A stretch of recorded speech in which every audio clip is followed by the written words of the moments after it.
Hey everybody, Michael D'Angelo of Silence Media. Everything I say and do is based upon my opinion and the opinions of Silence Media. Today I'm going to talk about a topic I usually stay well out of. I stay well away from.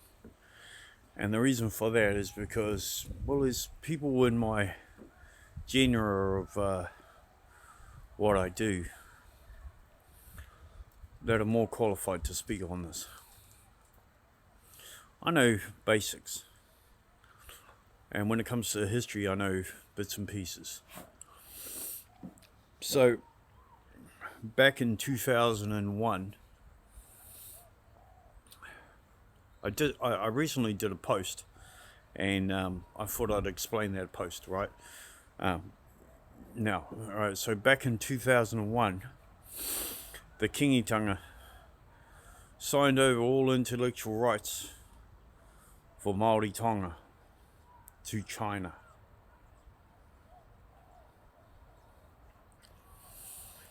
Then in 2002, an intersect came about where a document was to be written for the Freedom and Rights Declaration of the United Nations. The Kingitanga signed on it. It was published in 2004.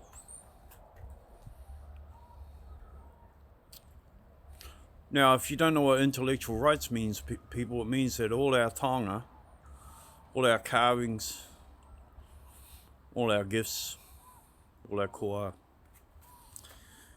can all be mass produced in China. And if you go through the $2 shops today, you'll see it. You'll pick up a piece of plastic taonga, and you look on the back, made in China. Not one iwi stood against that bill. Not one iwi gave a shit, because they all made money off it. Who was the government responsible? Labor. Think about that, people. Move on to 2020. Actually, let's go to 2012. 2012, a superstar, a very well-known superstar in the music world, pop star now, carved up some Maori Tonga tattoo. A certain iwi decided to get in on it and tried to sue him for it, and they lost miserably. Why? Well, they lost because the taonga was under the intellectual rights and customary rights, which Maori have no say over, since they sold out under the China Free Trade Agreement. So that when they sold out, that's it. They got no say over the matter. Let's move to 2020. 2020, the 2004 published customary Declaration of Freedom and Rights was put forward to be amended, and in that amendment, it was no longer the Rights and Freedoms Declaration, but it would become the Indigenous Rights and Freedoms. But it was the same document through and through. And it gave all people the right and freedom to choose their own destiny. Until it got down to 27, 28, 29, 30.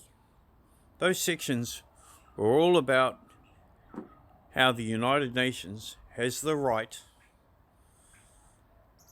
to supersede Indigenous authority. But the Kingitanga signed it anyway, giving the United Nations, that of the Crown, full access to Maori customary rights, including land. Now, when I spoke of this when it was happening, everybody called me racist.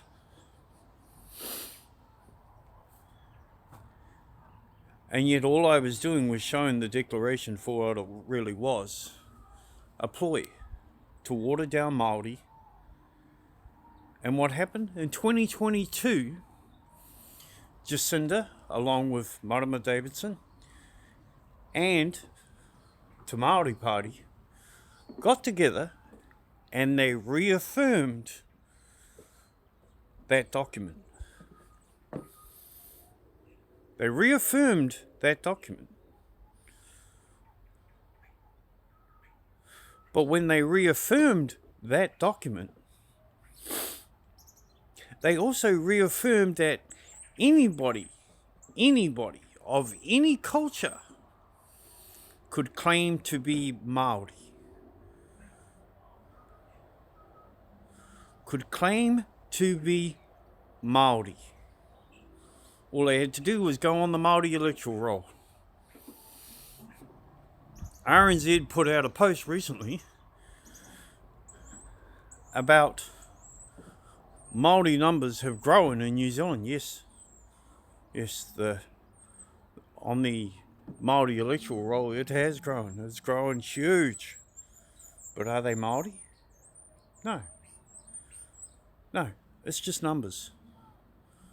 And reality is, Maori numbers in New Zealand are dwindling, and are dwindling hard. So while a smokescreen is there for RNZ,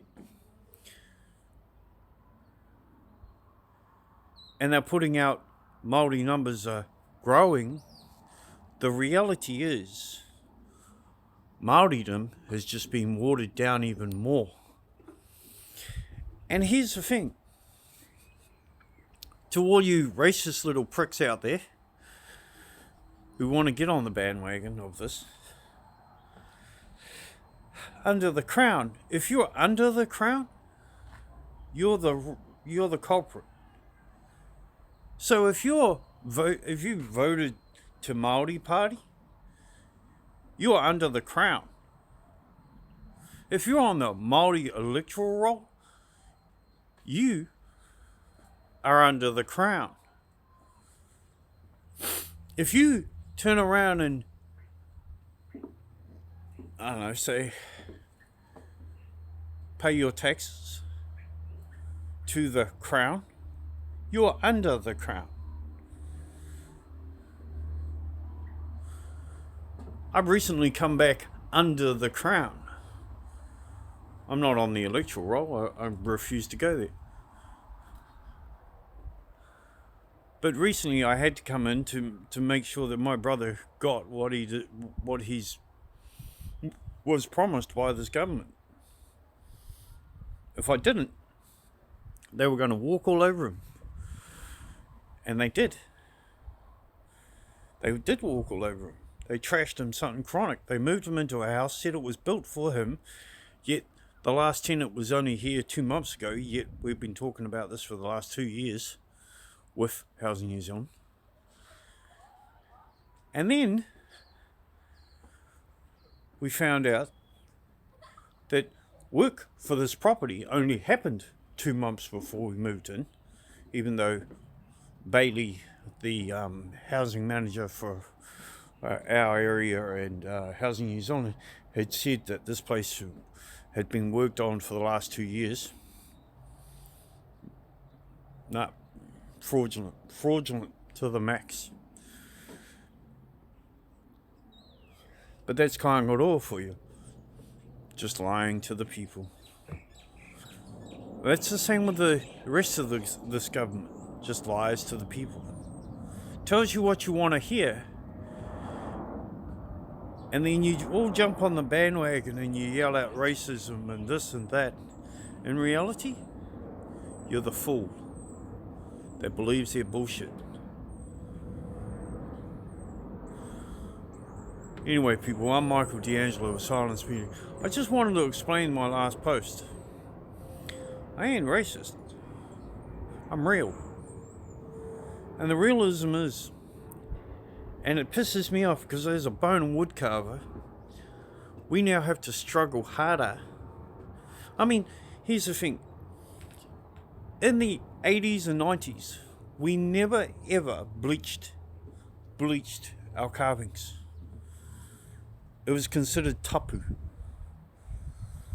You never ever touched the carving. You cleaned it, yes. You blessed it, yes. But you didn't pour, or you didn't soak it in genola. You didn't soak it in bleach. Because all the substance, all the fat in the bone came out. Yes, it turned it white. Turned it white. But so does natural sunlight. Natural sunlight turns it white too. I don't know if I can see. Yeah, there it is there. That's natural sunlight. But no. When all our carvings were sold off, our intellectual rights and customary rights were all sold off to China. We ended up having to compete with China. And if you know anything about business, now all carvings sold in New Zealand that get shipped overseas, mainly to be copied and mass printed, all have to be bleached. So the substance, the goodness, is dead. I know a lady at the BP service station whose father carved her a tonga, and over the years it's gotten a bit yellow, and I told her how to clean it, and she was like, "Oh, I didn't know that. I thought I was just going to dip it in some bleach." I said, "Don't do that, shit. It makes the bone brittle and cracks, and shatters." And she goes, "Oh, but I need to go white fast." I said, "Yeah, well, you see, here's the thing. The yellow is just the fat and the age of the bone, and that's what you really want. It's not the design of the bone that you want. You want the age of the bone, because the age tells a story, tells a history. The design is just for you, but when you wear it, it's fat. If you wear it and it's bleached, that bleach goes into your lungs. That bleach causes ammonia and emphysema. Look it up, people. What the fuck would you want to wear? Huh? Natural? Or some chemical made shit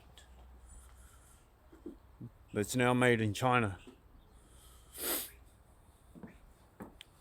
Anyway, I'm Michael D'Angelo of Silence Media. Stay safe, be righteous, be well, be free. Peace.